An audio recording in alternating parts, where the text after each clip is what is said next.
අද අපි ඉගෙන ගනිමු අතීතයේදී සිදු වෙමින් පැවති ක්‍රියා ගැන. ඉංග්‍රීසියෙන් past continuous tense.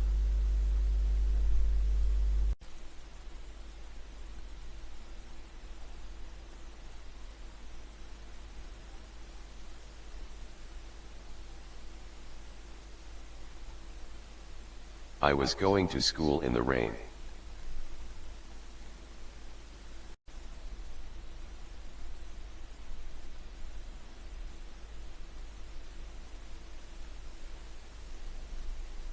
They were dancing at the party.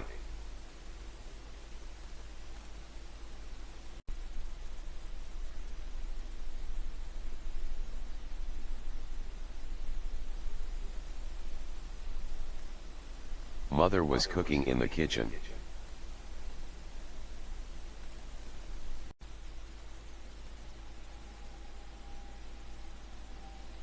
Father was drawing water from the well.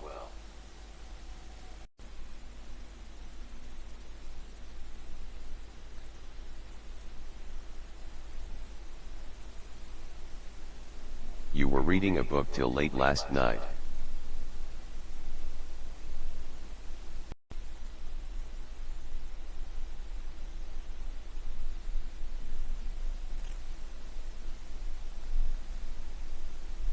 We were attending the scout camp last Sunday.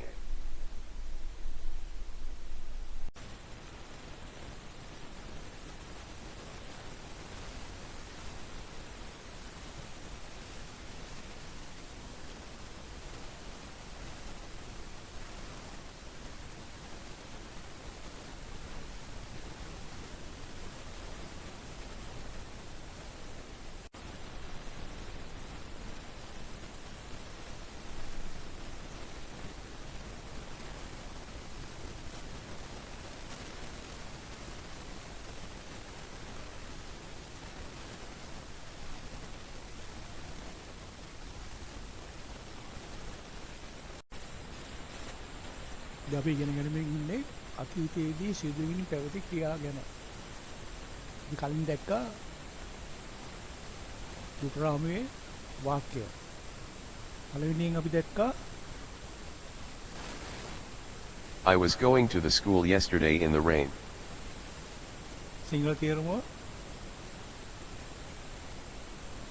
මේ වාක්‍යයෙන්ම අපිට පුළුවන් ප්‍රශ්නයක් අහගන්න. කොහොමද ප්‍රශ්නය හදන්නේ? සායක පදේ ගන්නලා වාක්‍ය ඉදිරියෙන් තියනවා. ඉදිරියෙන් තිබ්බම ප්‍රශ්නේ හැදෙනවා. මේ කොහොමද ප්‍රශ්න අහන්නේ ඉංග්‍රීසියෙන්? මම ඊයේ බැස්සෙම ඉස්කෝලේ යමින් සිටියද කියලා? Was I going to school yesterday in the rain?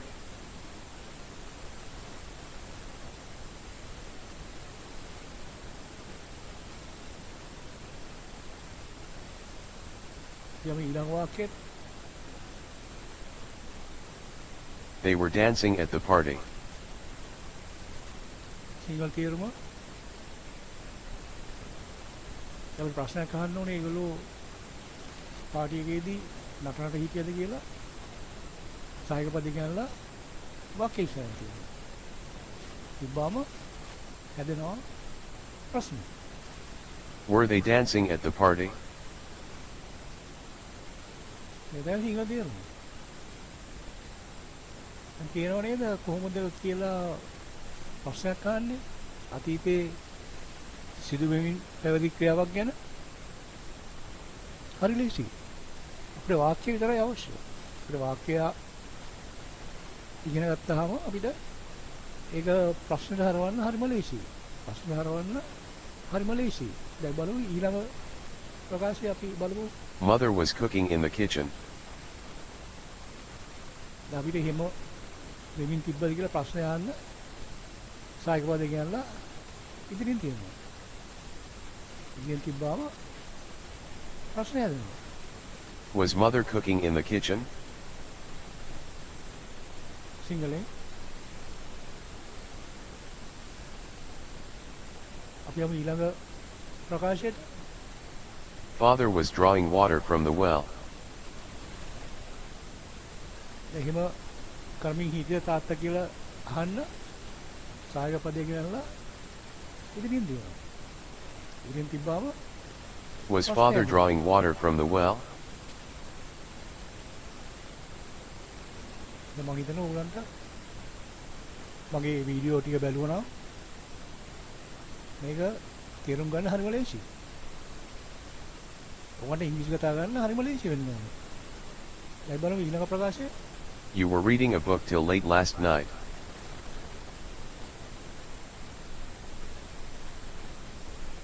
ප්‍රශ්නය අහන්නේටි. Were you reading a book till late last night?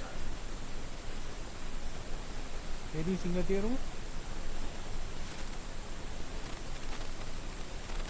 අපි යමු ඊළඟ ප්‍රකාශයට. We were attending a scouting camp last Sunday. Sinhala තේරුම. එහෙම සිදුවීම් පැවතිද කියලා ප්‍රශ්න යන්න සායක පද කියනලා ඉදිරියෙන් තියෙනවා.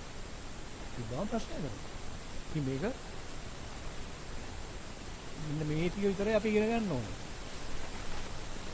වාක්‍යයක් තියෙනවා වාක්‍ය හොයාගන්න ඕනේ මොකද්ද ආධාරක පදේ කියලා. ආධාරක පදේ කියන්නේ ඉස්සෙන් තිබ්බා. ඒ වාක්‍යයේ ප්‍රශ්නේ හදන්න පුළුවන්.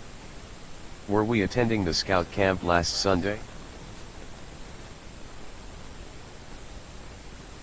හරි. දැන් මේ කතා කරලා හිටියේ කරමින් සිටියා කියලානේ. ඊට පස්සේ ප්‍රශ්නය ඇහුවා කරමින් සිටියද කියලා. දැන් අපි යමු ඊළඟට ඒකේ විරුද්ධ පැත්තට.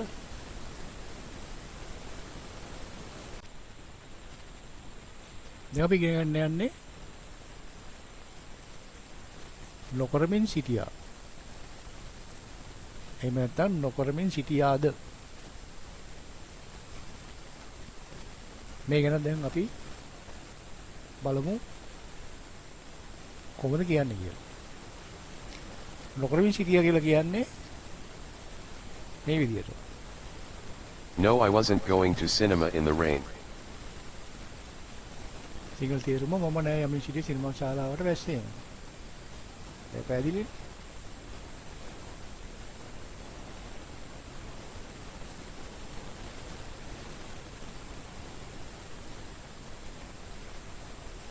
ප්‍රශ්නය අහන්න.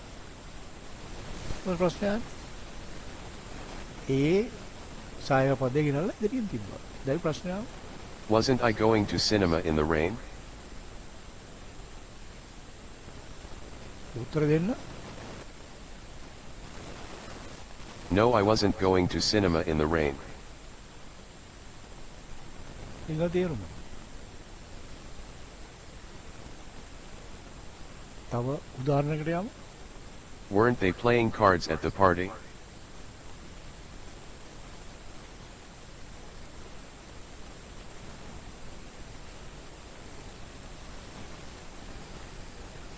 No. They weren't playing cards at the party.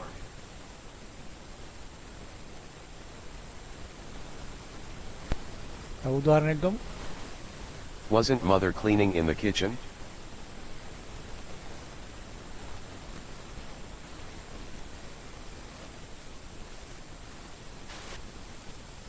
No. Mother wasn't cleaning in the kitchen. Sinhala තේරුම. ඔය විදිහට තමයි ප්‍රශ්නයක් අහන්නේ. සාය ක්‍රියාපදේ ඉදිරියට ගෙනල්ලා වාක්‍යයේ ප්‍රශ්න අහනවා. සාය ක්‍රියාපදේ අරගෙන ඇවිල්ලා ක්‍රියාව ඉස්සරහට දාලා උත්තර දෙනවා. හරි ලේසි මේක.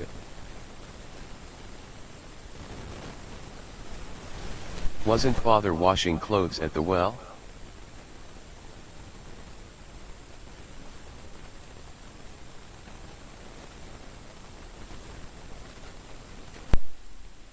දැන් ඔයාලට පේනවා මේ හරිම ලේසියට මේ කම්පියුටර් එකේ සාය ක්‍රියාව ඊට ගන්නවා මේට ගන්නවා ප්‍රශ්න හදනවා පිළිතුරු දෙනවා. සාය ක්‍රියාපදේ තමයි ඔක්කොම තියෙන්නේ. අනිත් වචන ටික ඔක්කොම ටික ඒ විදිහටම තියෙනවා. සහායක ක්‍රියාපදයෙන් තමයි පිළිතුර දෙන්නෙත් ප්‍රශ්නය දන්නෙත්. මේක හරි ලේසියි. මේක අල්ලගත්තා නම් ඕගොල්ලන්ට ඉංග්‍රීසි කතා කරන්න පුළුවන් බොහොම ලේසියෙන්. හරි මේ ඉක්මනට. Weren't you watching TV till late last night?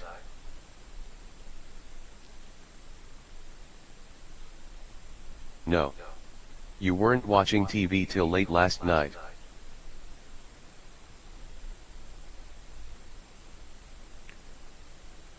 අවසාන ප්‍රශ්නය. Weren't we observing SIL last Sunday?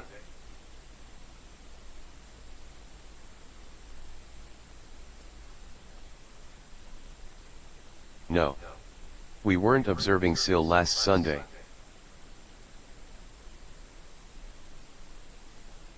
හරි. දැන් ඔන්න අපි අතීතයේ සිදු කරමින් පවතින ක්‍රියා ගැන ඉගෙන ගත්තා. දැන් ඊට අමතරව අපි ඉගෙන තියෙනවා අතීත ක්‍රියාත්. දැන් අතීත ක්‍රියා සහ අතීතයේ සිදු වෙමින් පවතින ක්‍රියා දෙක ඉගෙන ගත්තට පස්සේ අපිට ඕන කතා කරන්න පුළුවන්. අපිට ඕපදූප කතා කරන්න පුළුවන් අතීතයේ වෙච්ච දේවල්. මේක වෙනකොට අරක වුණා. අරක වෙමින් තියෙනකොට මේක වුණා. නැත්තම් මේක වෙනකොට අරක වෙමින් තිබ්බේ නැහැ. ඔය වගේ කතා කරන්න පුළුවන්. අපි ඊළඟ පාඩමෙන් දෙබස් අතීත ක්‍රියාපදේ සහ අතීතයේ සිදුවීම් පැවති ක්‍රියාපද එකතු කරලා අපි ඊළඟ පාඩමේ ඉඳන් දෙබස් වලට යමු. අපි දෙබස් වලට යන්නේ ඕගොල්ලෝම කතා කරවන්න. මට ලොකු වුණාවක් තියෙනවා ඕගොල්ලන්ව ඉක්මනට කතා කරවන්න. මේ ස්පීක් බටන් එක තියෙනවා මේක ප්‍රෙස් කර කර මේව කියවන්න. කියවලා පුරුදු වෙන්න. ඒතකොට තමයි කටින් එන්නේ වචන. අපි ඊළඟ පාඩමේදී හම්බ වෙමු වෙනවා.